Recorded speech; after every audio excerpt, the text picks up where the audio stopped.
Hello, welcome back to Shit They Don't Tell You. I'm Nikki Limo. And I am Stephen Paul Green. It has been a summer. Oh my goodness. I can't believe how much has happened in the past couple weeks. Excuse us for doing repeat episodes for the past 2 weeks, but there was just like zero time to shoot any podcast episodes. Legit. Usually like we can find a little bit of time to shoot podcast episodes, but zero time. Anyway, I was out of town on a 3-day JK shoot. You've been doing poker nonstop. WSOP is in full swing. And on top of that, the company that I work with, Club WPT Gold, you can sign up using promo code Nikki for a lot of extra prizes, giveaways, blah, blah, blah. But like you could play real money poker in America legally. And also, if you like the show, nothing helps more than join us on Patreon, patreon.com/STIKKI. You get the show a day early when it is available. Mm-hmm. Yeah, it's hot commodity right now. Also, you get Crypto Corner every Tuesday. Also, we have a thriving Discord community, and we do a free roll poker tournament every month attached to a live stream that we call the monthly sticky stream. That's correct. So as I was saying, the company that I work with, Club WPT Gold, is also running promotions on top of WSOP. So I've been working over there, playing WSOP, doing a lot of poker World study Series and of poker, a lot of stuff. It takes a while to understand. It's like Nikki's joined the military and she keeps saying stuff. That's shorthand, like we all true. know. Yeah, it is like that. You'll have to stop me because That's how my brothers are. It's surrounded like, by people that talk like this, so I have no idea when I'm not talking correctly. I got you. Trust me. Okay, thank you. Anyway, since we've been gone, we got some messages from you to podcast at nikki.limo. That's podcast at nikki.limo. If you want to send us a question to read on the show, feel free. I don't vet these questions ahead of time, but they might not make it on the show if you did something weird. So hopefully, don't be too weird. You could be weird, weird, but yeah. But don't be like gross weird. Or Yeah. Real quick, you didn't say the name of the podcast when we opened, did you? Yes, I did. Did you say? Oh, wait, did I? Did you say? Shh? Yes. Oh, okay, I said. Mark can have your back. Mark can have my back. Okay. All right. So I was just checking out the podcast email, and there are a few messages in here. So let's jump right into them. This first one is from, well, I don't know if they want to be anonymous, so let me read it first. This first one is titled, "Should I sacrifice the quote-unquote me for the quote-unquote us?" Ooh, I like this headline title already. Hi, Sticky. What's up? What's up? I love you guys so much. Unfortunately, I need to cut the compliments short today as this is going to be a long one. That is understandable, but we feel the love already. We'll have to find our love elsewhere. Yeah, true. My fiance and I are getting married next year. He is the love of my life. We met against all odds, survived long distance, and been happily together for 4 years. I often think it's as if I designed this man in a lab specifically to be my perfect partner. And here comes the issue. Oh no, it was going so good. All right. Okay. You got my attention though. For a bit of background, I'm Eastern European. He is Western European, and we live in the UK. This will be relevant later. All right. I have been in the UK for many years now as I moved here to study, and he moved here a few years ago to be with me. We met in a different country. I'll spare you the British immigration details, but I am here on a temporary visa. I need to stay for 2 more years in order to get a permanent one. My fiance is currently doing an MBA abroad for a career shift so he can better provide for the family we are planning on having soon. Unfortunately, it seems like getting a job in his new field in the UK after his MBA will be difficult because of the current economy over here, and it would be easier and better for him to find a job somewhere else in the world. He's arguing that we should be doing what is best for us as a unit and our future family, and that there shouldn't be a what's best for me and what's best for you, only what's best for us. Because he makes a lot more money than me, he will be the primary provider. I work in design, he works in finance, so he wants us to move regardless of my visa status needs. He is saying that he can move. He's saying that he moved here to be with me, so why can't I do the same now? I am arguing that I need to stay here and get the visa that I've been working on getting for years, because if I leave, I won't be able to come back. Right. In his career field, he can get a visa sponsorship, and that is not the case for me. I feel like I need to do this for myself since I was on this path long before I met him, and as a woman, I want to have my own safety net to be able to come back and practice my career if anything ever goes wrong. I have faith in our relationship. I wouldn't be marrying him otherwise, but I feel like it would be silly of me to have invested so much time and money only to leave empty-handed with no possibility to return, especially since the UK is the best place for my career. Ooh, this is tricky. I told him that staying for 2 more years to secure my visa is important to me because I'm Eastern European and it's harder for us to get Western visas. And afterwards, we can move wherever he needs to for his career. He doesn't see it this way. He thinks that this will delay his career progress as he is currently working hard for his expensive MBA, and the delay will hurt our joint financial situation in the future. Just as a note, he has always been incredibly supportive of me and my career, and I know that he believes in us and our love so much that he doesn't see the need for me to have a safety net. However, I think as a man and somebody with a Western passport already, he doesn't fully understand my predicament. After talking to my family and friends, I've decided that I need to stay. I believe that his compromise on his side should be a short-term derailment, while for me, the sacrifice would be permanent and I would be left exposed. Another important note, years ago, I was in a serious relationship with an ex and I moved away from the UK for his career. He then cheated on me and left me. I barely managed to get a visa again at the very last moment, and I made it back here. So you can understand why I don't want to take the same risk again, this time with no possibility of returning. Now, how can I further explain this to him in a way that doesn't make it sound like I think we will get a divorce and I'm preparing for that? I want to be firm, but I don't want to hurt his feelings. He is so sweet, and I genuinely believe he is coming from a good and innocent place. I know this is a long email, but I do hope you can help me. As an impartial third party, you might be able to see an angle that I'm not seeing. Thanks so much, and keep on being you. Love you so much, Anonymous. We love you, Anonymous. Anonymous. But not the hacker group. But we love you too. Please don't do anything to us. Sweet bum cheeks 69. Nice, sweet bum cheek 69. Yeah, look, this isn't I think that tricky, because as an outside observer, I think that what maybe he doesn't understand is that, you know, let's say you do go live with him in Europe, right? And like it's all good. But like, what if you're not working or doing anything that makes you feel like productive and like you're, you know, contributing to the family? I think that will actually erode at you personally. So I think that's maybe the angle that you're missing in your arguments to him, is like, you don't want to like become like just completely his girl. Yeah. And you don't have your own self-identity. Right, because then it's kind of like losing what he might have fallen in love with in the beginning. You don't even know. You don't know what it could do to your personality. You don't know what it could do to your pride in yourself. That's a recipe for depression. For sure. I think so. And I don't. I think that's the only thing you're missing is like, hey, look, I don't want to like. I trust you, love you, I'm committed to you, and I'm not worried about any of that. But I don't want to lose myself in the fact that you can take care of us. And it sounds like, and maybe there's something I missed while reading it, but let me know. But. It sounds like you guys are actually on the same page about what you want, which is like doing things for us and not for, you know, one another. But this situation, in this case, I do feel like the us would be you securing your visa and then moving to his thing. I think your plan is actually super solid. And like, I don't know what part of the argument he's missing, because it sounds like maybe a communication error. Right. Yeah, I think Nikki's right. I think you guys are on the same page. I think it's just like he sees it as like, I'll be able to provide so much for our family if we go right now to this place, but like he'll always be able to do that 2 years from now. Like he'll still be able to do that. Well, she says that he thinks it'll slow his career progress, but it sounds like his career is kind of killing it if he's making enough money to support both of you. Yeah. So I think you're kind of Gucci already. I think that he just needs to understand that you don't want to lose yourself. And I know what you're talking about too. You're like, look, I need to make sure I'm protected in case anything happens. But I don't think that's how I would talk about it to him. I would say like, I don't want to lose myself inside of the fact that you can take care of both of us. Yeah, I think those ones are like kind of secondary arguments. Yeah, because you don't think that. Like, you're going to marry the guy. If you're going to marry the guy, you don't think he's going to bail on you. But that's just like a little bit of trauma coming through. And also, I do understand, like, as a woman, like, I think there's generational trauma of like, you know, having to make sure you have your own safety net because, like, no doubt, you don't want to be trapped because of depending on somebody. No doubt. But I think that if you stick to the first argument, it would be much clearer to him, because the other ones do make it sound like scary for him. Yeah, like, and I think it sounds like you're punishing him for things that happened to you in the past. Yeah. Which maybe you are a little bit, but I think it's really about the first thing that I said and not 100%. Really about this stuff. Yeah. And I think that's the best way to present it to him. And he is a little bit coming from a scarcity mindset that he won't be able to find a job. Yeah, don't ever fall for that. And I think that's just not going to happen. I think that, like, you make a plan, you set your plan, you guys stay here for 2 years, he'll find a job. Yeah. He's just getting a little scared that it's like, it's harder here than over there, but not impossible. Yeah, I agree. I also just think that, the scarcity mindset thing people can fall into a lot. And Nikki actually has pointed out many times when other people are doing scarcity mindset. And I'm like, that is so true.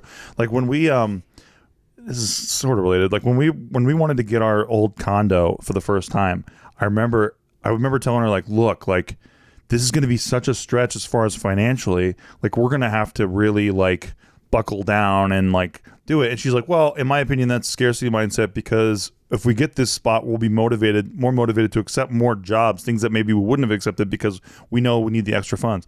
I was like, that is such a good point. And honestly, that's exactly what happened. Yeah. Because we both have a certain set of skills. And as soon as we got the place, I just started saying absolutely to a bunch of stuff that I wouldn't have before. Mm-hmm. And sure enough, in like 6 months, we were both like, wow, can you believe that like we're not only doing this, but like it's working out great. Yeah, exactly. And it made it much easier to transition to here, where we would have been again stretched. But we already did that. So we were like, we know we could do that full again. Full confidence in it. Yeah, I think that like the first time you kind of take that leap of faith and like, I don't know how it's going to work out, but I just trust it's going to work out. It's scary, but like if you really trust it's going to work out, because you know. You're just more open to opportunity than you maybe realize that you're not being currently. Yeah, it's like the universe hates a vacuum. Like if you need a certain amount of something, like it will be there. It just will. And also like the same goes vice versa. Like if you give yourself a month to do something, it'll take a month. But if you give yourself a week to do something, it'll take a week. It's so weird how that works, but it does, because like it just like space needs to be filled. Yes. Anyway, I hope that helps. I hope that works out for you. Let us know. Give us a follow-up email if like you listen to this. I think this was sent a couple months ago. So if like, hey, so sorry, it's behind. I told him what you said, and he dumped me instantly. So thanks a lot, guys. No, I'm kidding. Also, congratulations on getting married and making the long-distance relationship awesome. work. That's good legit for you. awesome. I love the like this guy is designed for you. That's how it should feel. Yeah, for sure. It does seem like you guys are on the same page, though. I think it just needs to be worded more in the team aspect of it. Yes. Okay. The next message we got in the email is titled "Update: Never been this confused girl." Okay. So we got an update. Like I was just saying, that last person should give us an update email. This is an update. Hi, Nikki and Steve. I'm so grateful you guys took the time to read my messages, every single one. I remember you. I'm so sorry that I thought it would only show the most recent message, and I thought I could spare you guys from the back and forth mess. But it's been 3 months now since we've broken up, and I know from an outsider it makes him seem like a bad person, but he's really such a caring and genuine person, and he cares about me a lot, and he isn't a hookup person, very similar to how Steve is. He's also just very confused and doesn't understand his feelings, and he's trying his best he can do to come up with answers because I keep looking for one. Just to like brush people up, this was the girl that we were like, this guy seemed like he was avoiding her. Yes. And we're basically like, he's trying to break up with you, but he's trying to make you break up with him. Yes. And like, she really didn't really wanted to show that make it work. Yeah. Okay. So, so anyway, he's also confused and doesn't understand his feelings, and he's trying the best he can to come up with answers because I keep looking for one. But he says his gut just feels like something's not exact. He knows I'm a great person and have so many qualities of what he wants in a partner, and recognizes that I would make a great wife and mother. So he's being frustrated with himself for not being able to go all in with me. He says that when I asked him to come with me to meet my parents 5 months in is when he felt like his feelings for me stopped progressing, and he's not sure if it's only because he doesn't feel ready for a relationship because he didn't feel like he was on the right path to be the provider he wanted to be, or if there's more and there's an issue with us, like maybe there's something about us that just doesn't click. Do you have any ideas or suggestions to help him figure out his emotions? And also, how do I move on? I just don't feel like I'm not going to find someone better. I just don't feel like I'm going to find someone better or connect with someone better than I did with him. I know I'm only 23, but I've dated a lot and I've had multiple 2 to 3 year long relationships. And I know it's just not lust. I really did see a future with him. He has so many great qualities. So it was really long. Again, no worries. You're good. I think we were right. Yeah, we're dead on. We nailed it. And you Top of the key. A few years from now, you'll look back and be like, oh, I get it now. With utter clarity. Yeah, super clarity. Also, you don't need to worry about him figuring out his emotions. He's making so many excuses about why he can't be into you. He's not into you. Because he's not into you. It's either the chemistry isn't there. Like he's trying to, on paper, go, this would work out, but the chemistry is not there. Or you guys are just not compatible with the I went to your parents' house and I just realized I'm not going to develop more feelings for you is wild. Yeah. Like that's just bullshit excuse making. I'm sorry. Like it's just complete BSing. I remember when I was 23 though, it was actually exactly 23 when I broke, like me and my partner of 5 years broke up, and I thought the same thing. Like, I didn't feel I didn't feel in love with him anymore. I felt love for him, but not in love with him. But I was also like, what if I never connect with somebody the same way? What if no one understands me like he did? What if I'm making the biggest mistake of my life, even though I don't feel it? And you just don't know what's around the corner. Maybe like let him on for a few months because I was scared of like losing that. And I might have brought this up the last time you wrote an email, but like this is exactly the same feeling. I feel like I'm the guy in this situation where I kind of was like no, you're great, like you're everything I ever wanted. Keeping him at arm's length. But I just like don't feel the same way I did or I'm before. Not ready yet. Or I'm not ready, or like exactly, like I'm just not ready. And I made a lot of excuses, mostly because I just didn't understand. Because why? Because I was young and didn't have enough life experiences yet. And that's where you guys are right now. And you're it's young. not like he's secretly mean or something. Exactly. It has utter clarity. Like I'm not trying to make it sound like I know he's a bad guy. Guess what? We nailed it. He's a bad guy. He's trying to trick you. No, he's cloudy, and that's all you need to know. Right? Yeah. Sometimes it's all you need to know is he just isn't that into you, and he can't seem to reconcile why he's not that into you, because it should work out. He should be into you, but he's not. And the fact is, still at the end of the day, if you look at the very end of the document, he's just not into you. Yes. That's it. Exactly. So any excuse will do. So, right. You could write it like a one nonsensical excuse, and it doesn't matter. It's the same result. You're writing a big squiggly line all over the place, but we get the same conclusion. So yeah, and I don't think he's being a shitty human about it. I just think he doesn't know. I think these things will all come into clarity when you find the right partner. Yes. It'll all make sense. It'll snap into place. Because you'll be like, oh, we were just trying to figure ourselves out. You're still figuring out your identity. And I know, like, just trust me. Like, when I was 23, I'm like, I know who I am. I know exactly who I am. Me too. But, I'm so, like, headstrong, and I know who I am, right? But, like, you got a ways to go, and when you look back, you'll be like, oh damn, I was really still figuring out my identity. I knew a couple of things, by the way, that were true. I don't like clubs. I don't like clubs. I don't like clubs. I knew that. We were right about that. Yeah, we were right about that. At 23. But you know what? Kudos to us for trying. Yeah, we tried many clubs. To like clubs because everyone seemed to like clubs. Yeah, people just like clubs. Never liked clubs, and how you develop your identity is like, you know what? I'm just not the person that likes them. Yeah, eventually you go like, and that's you know okay. what? This is who I am. Yeah. I'm that guy who goes, no, I don't like that. I go to bed at 9:00 sometimes. It's like when people ask me to go bowling. Somebody asked me to go bowling yesterday. I was like, I don't bowl.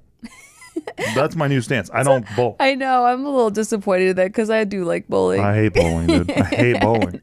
I absolutely hate it. It's so funny because, like, who doesn't like bowling? It sucks, man. Hurts your fingers, fucking blows. Maybe your balls are too big. Yeah, nice. I like it. I like it. No, but like, listen, you're gonna be okay. You're good. You're good. Just know this right now. You're good. You're fine. Everything's gonna be totally fine. The moving on from this part is that you get to develop a relationship with yourself. Like, you get to like have fun being with yourself. And like, I know that sounds really corny and cliche, but the more you do that, the more the feelings will dissipate for this person, because you'll fall more in love with yourself, and then you'll end up attracting someone that loves everything about you. Yes. Like all the qualities you love about you. They're not going to have hesitations about you'll attract someone why they like you. Exactly. That loves everything about you. And you won't feel like you need to contort yourself into a version that they might want to develop more feelings for, because like, oh, I know I am this person if I could just show him this different angle through a prism. No, like, they'll just like you authentically, like raw, real, without a prism, just you at every single angle, that every warts and all is what Steve says. Warts and all. Warts and all. Yeah. I was watching this bitch sleep last night, dude, and I was just like, early this morning, and she just has her mouth open, and she's like, drooling, probably. No, finally, because she can be stress monster sometimes. I was stressed but last seeing night. her finally just like at peace and like with her mouth open, I was like, I love her. She's so cute. Aww. There's nothing I could do. She's just the cutest. But yeah, when you find your person, just all clicks. Yeah, I agree with that. In unconditional love. What's happening now is conditional love. Yes. There's a lot of conditions being made, and you're trying to fit those. Well, maybe if I could have been. No. You're walking through a fun house, dude. Every little twist and turn and nook and cranny is like silly and weird. It shouldn't be like that. It should be very direct, straightforward. I like you. I want you to be my person. Every day I wake up and I want you. Yeah. That's it. And I mean, if it helps, you could be like, all right, well, maybe maybe sometime in the future, years later, we'll meet up again and it'll be the right time. Like that. I don't think that will happen. No, but if it helps you to be like, to move on, it's not an end. It's just a like it's goodbye the end of right now. for now. It's the end of right now. If that helps you, do it. Good, do it. Do because, it. Lie like, to yourself. You just need to be present in that. Like that's just not. He's just not into you. Correct. And I'm sorry. I'm sorry. But we have to be the ones to tell you because we're being a good mom and dad for you. Yeah. But like, give us a follow up in 6 months. Let us know how things are going. Yeah. Have fun being with yourself. And like really understanding what makes you happy alone, because the right person will just enhance that. Yeah. And also, it's so cute that you're 23. Like you're gonna be fine. You're gonna be so fine. You're gonna be great. Your prefrontal cortex hasn't even developed yet. Yeah, you got like 2 years on that thing. Yeah. And like, honestly, I truly believe this. Someone said this to me when I was 24 and I didn't believe them because, like I said, I'm stubborn and I thought I really knew who I was. But someone, what's his name? The guy in Swingers? Jon Favreau. Yeah, Favreau. He was doing a thing at YouTube Space. I remember that. And he said that your life starts over at 26.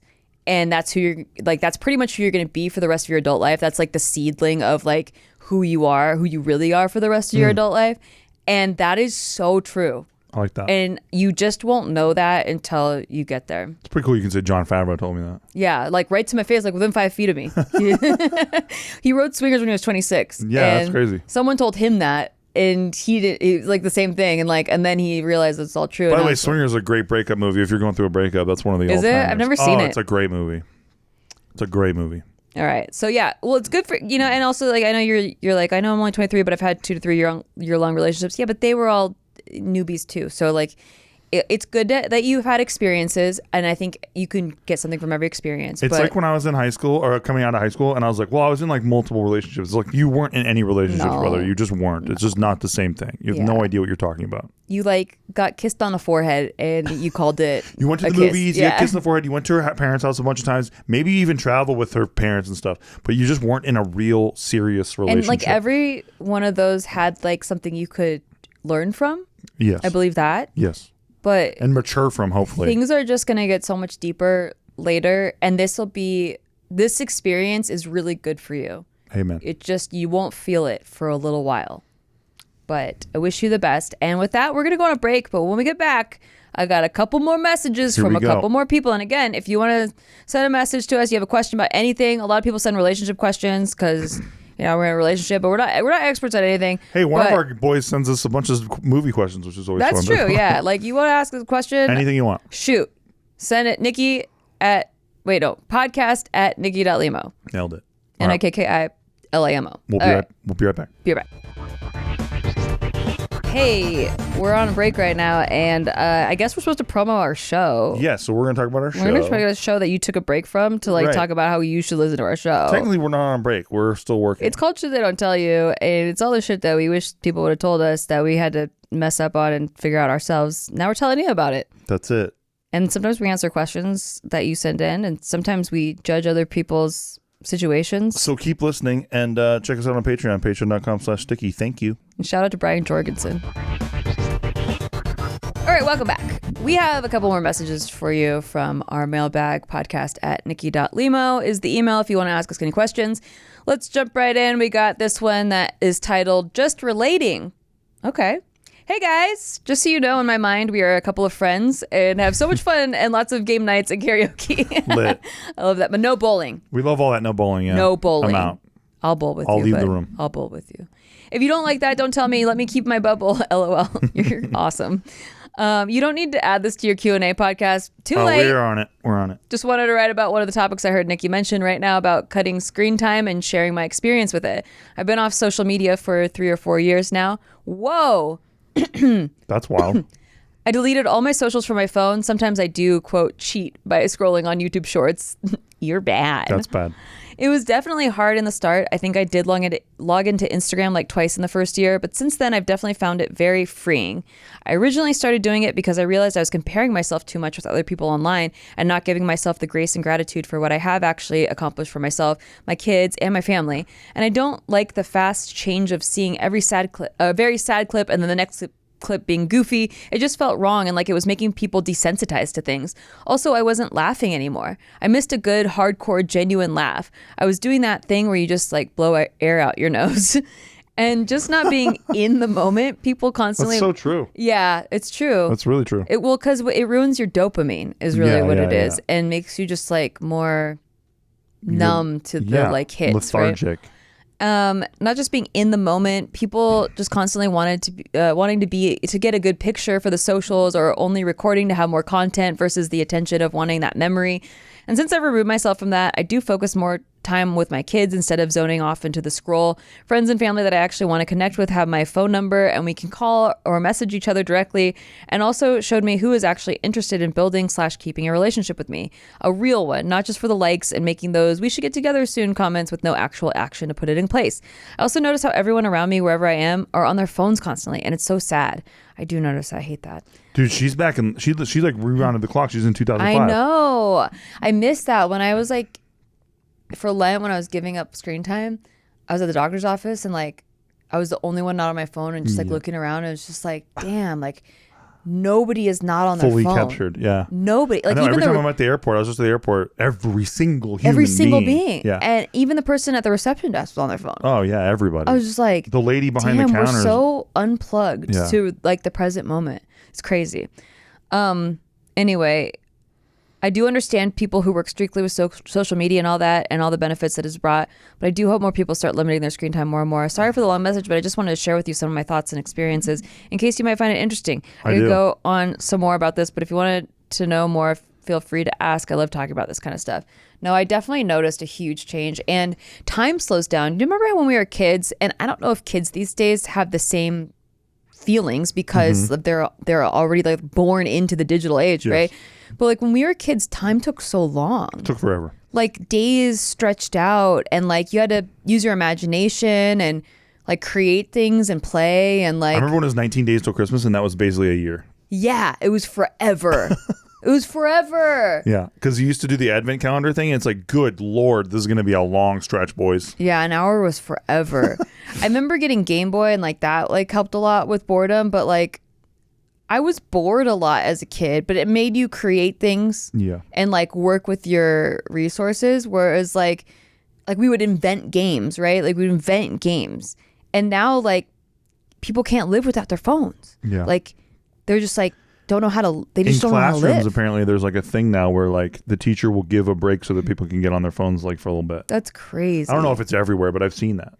I was watching this reel about this, it was like this dad teaching a kid how to like knock on the door of their friend's house because like no way. They don't know how to do that to ask if like a friend could come out and play. Wow. So like then this kid just like knocked on the door, and he was like way too close to the door. Dad was like, you need to back up. That was like too close to the door.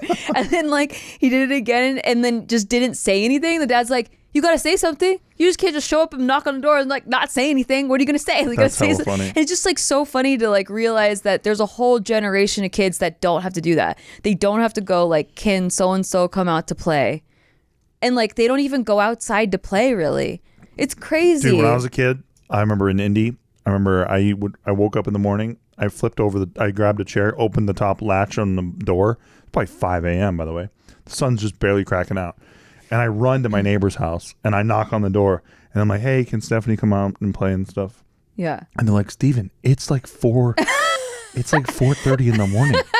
How did you get out of your house? You know, like shit like that. But like nobody taught me how to do any of that. Yeah, It's just like what you want to do. Yeah. Like you can't wait to go play with your friends because I woke up and now what do I do? I want to play with my friends. Like what else am I going to do? Yeah. It's like the most exciting thing to do. Yeah. And like we couldn't wait to get out of the house because like there wasn't a whole world in our palm to look at. And like and like she said, compare yourself to comparative reality is a very serious problem out there. Yeah. And we all fall for it too. Like I remember, I don't know, a couple years ago I caught myself like instead of just watching a movie and liking it, I remember going like, I like this, but I like this movie way more. So I'm like basically crushing the movie I just saw. Yeah. With this other movie that I like more. But I'm like, why? I just like this movie independent of anything else. Yeah, you can just like things. Why can't I just stay in this lane and like things? But instead I got a comparative reality like go like, well, it's not as good as this or this. Yeah. And that's way better. And we all still do that stuff. But I find that happening as a woman, like in a male dominated space, that even my guy friends, like they can't just like look at two girls standing next to each other or You three. have A to group. rate them. They have to like be like, well, that one's hotter than that one. It's that's like, true. can you guys not in front of me? Like, can you just not? That's guys. Like, just like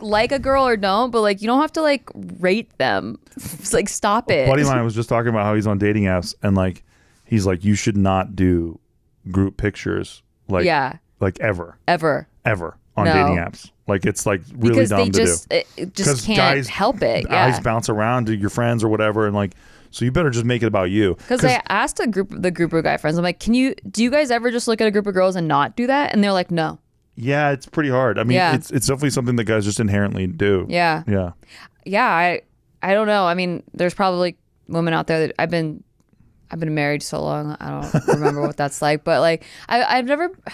I don't know. It's hard because I've just never had a physical type. Like, so like looking at a group of guys is just like looking at a group of strangers. Like they're just, everyone's blobs until I get to know someone. Yeah. And then they're attractive based on their personality. Yeah. But yeah, I can see initial attraction, but then personality will turn me on or off. Like if someone really stands out with how they look, like obviously I'm going to be like, that person's very conventionally attractive, or that person is very strange looking, you know, but like, I don't really like see a group of people and start comparing like them. Everyone knows like Megan Fax is attractive. Like you can't look at Megan Fax and go like she's not attractive. Yeah. Like everyone does. She fucks. She facts. But yeah, but then like maybe if you got to know her and she's like, it's like, oh Jesus, I'm good. Yeah, she like drinks blood and shit. Yeah, exactly. Or whatever. Yeah, she like, wants to eat your neck or something. It's like, nah, I'm chilling actually. Yeah. But yeah, comparative realities with being on the phone. I definitely did that more when we were like full-time YouTubers. Oh yeah. Like looking at, because like you're judged. It was impossible for you're you judged so not strongly to. about Yeah. numbers, and it's like even when I wanted to not judge myself by numbers, like every company that wants to work with you is asking for your analytics and your numbers, and then they tell you what you're worth based on your numbers, and it's like, how do you get away from attaching your worth to your numbers when everyone else is judging your worth by your numbers, and then you just like start trying to make shit that'll do numbers instead of like the shit that you want to make, and like I don't know, it's really devastating for a creative person. No doubt. But yeah, I'm glad that you got off social media. A lot of it is dopamine. It's just draining all of our dopamine. Like it's just like making what that does is like, it's not that you can't feel pleasure anymore. It's that you're no longer motivated to work for pleasure. Mm-hmm. That makes sense. So like you don't go after your goals. You don't really feel like exercising. You don't feel like doing things that like would improve you as a person. Yeah. You're not motivated because you're getting quick hits from your phone. And I didn't realize the interconnection to that until I like started learning a lot more about how dopamine actually works in your body. It's pretty crazy. It is crazy. Anyway. Also, my buddy just did a book about this. My buddy Richard Ryan just did a book about this. Oh yeah, called like The Warrior's Garden. Yeah, you should check it out. He's really not sponsored. Not sponsored, but Shout out he's to our Richard he's our Ryan. homie, and he just did this book about it, and I find the whole subject fascinating. He was just with us like last summer, and he was talking our about heads it, off about it. He's really obsessed with the subject, so if you want a cool book about it, I'd recommend that. I just feel like when I was younger, or like even in my 20s, like social media hadn't really taken off. We had YouTube, but like, and Facebook, but we didn't have like Instagram. We didn't have influencers. We didn't have like Twitter was still just like status updates, you know? Yep. I felt just so much more present, you know? Totally. And it's increasingly harder to feel present. Even during the pandemic, I realized I got that presence back, you know, of like feeling like. Well, when you did Mr. Beast, you were in isolation and you said you couldn't even touch your phone, which was. Yeah. And that was great. It was really freeing to have like focus. Yeah. And that's really what it is. Like, I really enjoy and value focus and clarity, and I'm not immune to the phone completely taking that away from me. Right. Like as much as even knowing that, it's just so the hard. scroll is powerful. It's so hard. Yeah. And because my job is on social media, and I currently make shorts for a company, like that's my whole job. Yep. Like I want to scroll to get ideas, right? But then I just end up like getting sucked in, and then like it's no longer working to like generate ideas. It's now like me just actually being sucked into the freaking algorithm. So a Pomodoro timer has been a lifesaver for me, where I set it for 30. It's like, if you've never done the Pomodoro method, it's like it cuts you off, right? Well, so it's great for like people with time blindness like me and Steve. You can set it for any time, but the traditional method is 25 minutes, and then you get a 5-minute break, and then 25 minutes and 5 minutes. You do that 4 times, and then you take like an hour-long break or like a half an hour break or whatever. You take an extended break. But basically, you're doing like 2 hours of a chunk of an activity, like productivity. And the break is when you get on your phone. Yeah, exactly. Yeah. Or if like your job is to get ideas from like what's trending right now in socials, then do that for 30 minutes and then take a break and then like it, so that your brain isn't just sucked in. Totally. Yeah, it's hard though. It is. I will say I haven't done the comparative thing in a while, other than like sometimes people do a really good idea and I'm like, oh, I wish I thought of that. Oh, sure, but that's the only thing. That's more complimentary. Yeah, exactly. All right. We got one more question or message from the emails. It's actually from the same person. This is titled Garbage TV, Temptation Island. Yeah. My husband and I love Garbage TV too. We love watching it together so we can judge together and yell at them. But if you have not watched Temptation Island, I highly recommend it. That is all. Always here for the vibes. So that's the one where my boy is yelling in Spanish? Oh, yeah. Remember the one where, the guys, so on this show, I guess that's is that Spanish a Spanish version? I think the Spanish version. Yeah, because like the regular one Dude, they got my boy, he, like his girl is just getting her cheeks slapped like in a jacuzzi, like, and they just keep on cutting to her getting railed at different places and they keep on making him watch it on TV and he keeps on yelling in Spanish and then running to the beach. It's one of the funniest clips I've ever seen in my life. Me and all the JK boys were sharing it with each other and just laughing our asses off. And then I showed it to Nikki and Nikki's like, this is really sad. Yeah, it was. But yeah, shout out that guy. I mean, I don't remember his name, but shout out to him, dude. Well, it was sad until I realized that he just met her. I didn't know he just met her. Well, it was on the show, No, right? because they're boyfriend and girlfriend. They go to Temptation Island to get tempted. Okay, I stand by my original point. It's sad. Yeah, and she's Too getting sad. railed in multiple locations. No. Hotel room, jacuzzi. Like, and they just keep on having my boy there like, no, you can't do this. No, you can't do this to me. And then he runs to the beach every time. That's so sad. But because I don't know him at all, it is highly entertaining and very enjoyable. Yeah, he's not even a human being to me. He's a fake person on a reality show, which is often seen as fake. And I can just enjoy it. And I don't have to think about the real ramifications. I thought it was more like Love Island where like they just met each other. I wish to God. No. Dang, dude, why would you put your relationship through that? Dude, because people are nuts and anyone will do anything to get on reality TV just to get there 15 minutes. It's the best, dude. That's crazy, though. It's the best, man. Why would you want to be known for that? I don't know, but she's right. Temptation Island. I mean, we haven't gotten into it at all. I only know about it from the Spanish clips, but I'm in. I'll tell you that. I'm fucking in. There was one. What was the one we just started watching that it was pretty good? I can't remember. I don't remember either. Yeah, but we just started watching it. We liked it a lot. Yeah, we liked it a lot. It was really bad. But it was so bad. What was it? What the hell was it? I don't know because we'll find out and we'll let you guys know. Yeah. I was laughing at everything. Yeah, it was pretty good bad. Yeah, it was really bad. Why can't we think of it? I don't know. It's gonna bother me. Well, all we have to do is it's like immediately we turn on Netflix. It's gonna be like this is the last thing you watch. Yeah, that's true. All right, we'll let you guys know. It was like a month ago though, because like we've been so busy. Yeah, exactly. All right. Well, that is all the messages we have for you today. Sorry for the sabbatical. There might be another one this summer because I cannot predict how this summer is going. It is by far the busiest summer I've ever had, and I felt like every summer we've had in Vegas has been busy. Incrementally busy. But this one is by far the busiest. Yeah. So apologies in advance, but thanks for listening. Yeah. And if you have a question, feel free to submit podcast@nikki.limo. A lot of cool things happening, man. I wish I'm going to hire an editor for my vlogs so I can just stay up to date on my life. That's because smart. I keep saying that. You should. Yeah, and I think that it would help me a lot. It really would. Because I love unscramble your brain. I love vlogging and I love sharing what's happening because I do feel like, I don't know why, like I just feel like this life is like written. Like this is like a sitcom life. And I just want people to know that it really happened because it's like just wild. This is wild. Like just shit is wild right now. Like the randomest shit. Love Island season 2 is what we recommend to everybody out there. Yeah. Love Island season 2. Love Island season 2. But UK Love Island. Don't do the bullshit American one. You have to barely know what the hell they're saying. You got to use subtitles if you want the good shit. Amen. Okay. All right. We'll see you next week. See you next week. Thanks for listening. Bye.